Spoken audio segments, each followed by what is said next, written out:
लोकसभा चुनाव के खत्म होने के बाद खाली हुई यूपी की 10 विधानसभा सीटों में से 9 सीटों पर उपचुनाव की तारीखों का ऐलान हो गया है। 10 में से चुनाव आयोग ने एक सबसे चर्चित सीट पर उपचुनाव को फिलहाल के लिए टाल दिया है और 9 ही सीटों पर चुनाव कराने की बात कही है।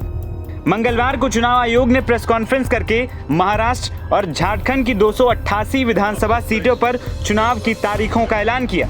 इसके साथ ही 13 नवंबर को देश की 47 विधानसभा सीटों पर उपचुनाव और केरला की वायनाड लोकसभा सीट पर उपचुनाव की तारीख का ऐलान कर दिया है। उपचुनाव में यूपी की 9 विधानसभा सीटें शामिल हैं, लेकिन 9 सीटों में सबसे हॉट सीट में से एक मिल्कीपुर का नाम नहीं है, जिसने सबके मन में कई सवाल खड़े कर दिए हैं। आपको बता दें कि मिल्कीपुर वही सीट है जहां से अयोध्या के वर्तमान सांसद अवधेश प्रसाद विधायक हुआ करते थे।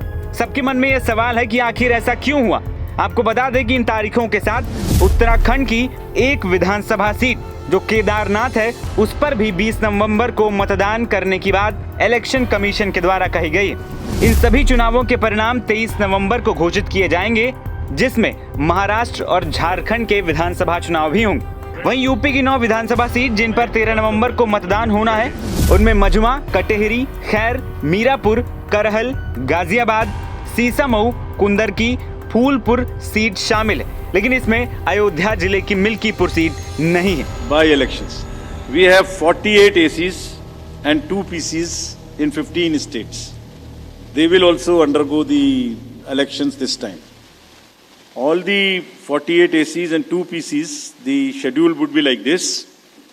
All the except 1 AC and 1 PC, where because of the festivities in some region, all 47 ACs and 1 PC of Kerala would undergo the election along with the phase 1 of Jharkhand.